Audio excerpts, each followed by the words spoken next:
Welcome to Stroke Cover, where we squeeze the bigger picture out of literature. I'm Adrian Ford, and we are here for the 45th video in the Writer's Quote series here on the channel. Today's quote comes to us from the Daily Stoic by Ryan Holiday and Stephen Hanselman.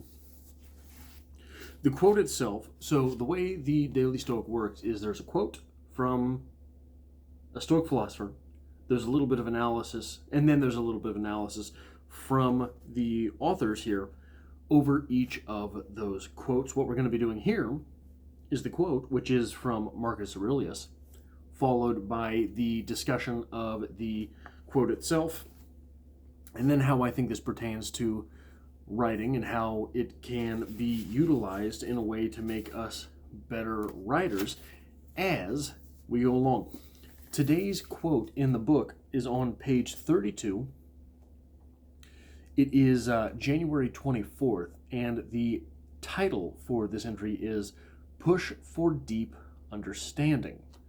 The quote from Marcus Aurelius is as such: "From Rusticus, I learned to read carefully and not be satisfied with a rough understanding of the whole, and not to agree too quickly with those who have a lot to say about something." Marcus Aurelius, Meditations. From the authors, we get the first book of Marcus Aurelius's Meditations begins with the catalog of gratitude. He thanks, one by one, the leading influences in his life. One of the people he thanks is Quintus Junius Rusticus, a teacher who developed in his student a love of deep clarity and understanding, a desire to not just stop at the surface when it comes to learning. It was also from Rusticus that Marcus was introduced to Epictetus. In fact, Rusticus loaned Marcus his personal copy of Epictetus's lectures. Marcus clearly wasn't satisfied with just getting the gist of these lectures and didn't simply accept them on his teacher's recommendation. Paul Johnson once joked that Edmund Wilson read books, quote, as though the author was on trial for his life, end quote. That's how Marcus read Epictetus. And when the lessons passed muster, he absorbed them. They became part of his DNA as a human being. He quoted them at length over the course of his life, finding real clarity and strength in words, even amid the immense luxury and power he would come to possess.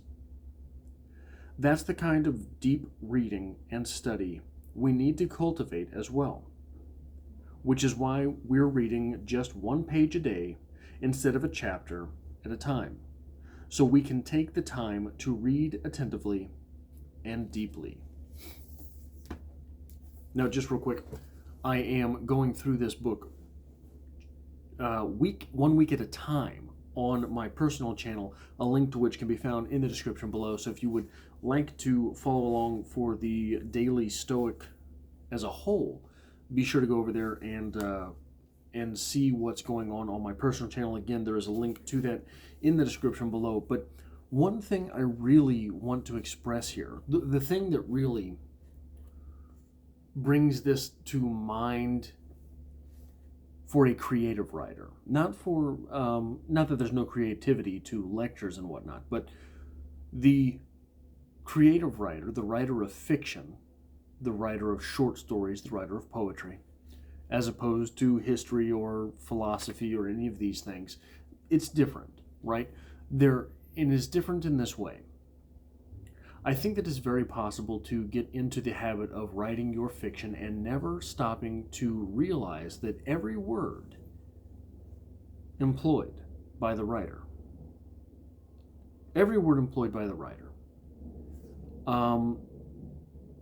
at some point will be their readers right now. Every word in your story will be someone's right now at some point. There are authors who do a better job of this than I'm going to do it again. I'm going to turn around and sound terrible because I didn't think about this before I started shooting. Bret Easton Ellis, American Psycho. I'm going to randomly open it to a page. The two of them are looking over at the next booth disinterestedly. But when they turn back to our table, their eyes falling on the sleeping Taylor, Karen turns to Libby and sighs, "Should we go over and say hello?" Libby nods slowly, her features quizzical in the candlelight, and stands up. "Excuse us." They leave. Daisy stays, sips Karen's champagne. I imagine her naked, murdered, maggots burrowing, festering, feasting on her stomach.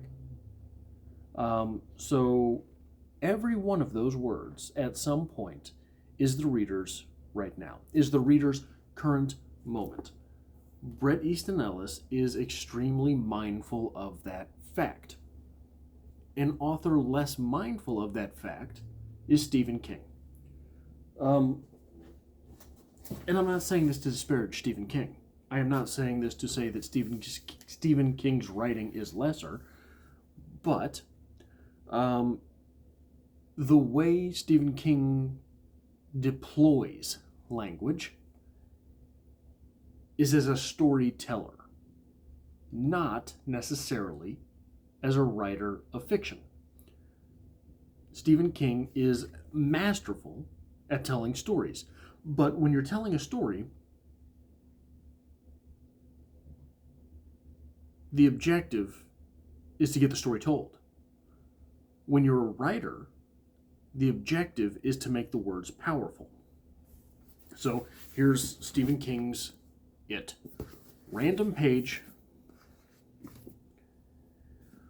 "We never spoke of the cancer, and in some of those silences I thought that we must speak of it, that there would be nothing else, and we would be stuck with it like kids caught without a place, to sit in a game of musical chairs when the piano stops, and I would become almost frantic, trying to think of something, anything, to say so that we would not have to acknowledge the thing that was destroying my daddy, who had once taken Butch Bowers by the hair and jammed his rifle into the shelf of his chin and demanded of Butch to be left alone. We would be forced to speak of it, and if we were, we would be forced to speak of it, and if we were, I would cry. I wouldn't be able to help it, and at 15, I think the thought of crying in front of my father scared and distressed me more than anything else." There is a tangible difference in those types of writing. Stephen King, storyteller, trying to get you to follow along. Bret Easton Ellis, writer, wants you to visualize all of those words, wants you to really feel them. So for me, I think that the best way to do this is like Bret Easton Ellis. If Stephen King wrote it with the powerful language, with the language as powerful as American Psycho, it would be a much different experience, I propose. There are facets of being a storyteller, I think, that keep you at arm's distance from being a writer. Again, nothing wrong with either take. I do not know that there are things about being a writer that keep you from being a storyteller. Tom Spanbauer, writer, one hell of a storyteller. Again, the Stephen King example is the best, is the most clear that I can make it, I think. Samuel Beckett has a quote that says, "Every word is like an unnecessary stain on silence and nothingness." Every word is like an unnecessary stain on silence and nothingness. Here's the thing, though. Some stains are ketchup that dollop off of a gas station hot dog. Other stains. Other stains are the Merlot jolted from your hand as your lover comes in to kiss you because she can't stand it when you do that thing with your lips. Both of these are stains, but if our writing is going to be a stain, we may as well choose the type of stain that it will be. That is all that I have for this, the 45th video in the Writer's Quote series here on the channel. Hit the like button if you liked this sort of thing, because it really does help me out here on the channel. And I hope to see you in the next Writer's Quote here on Stripped Cover Lit.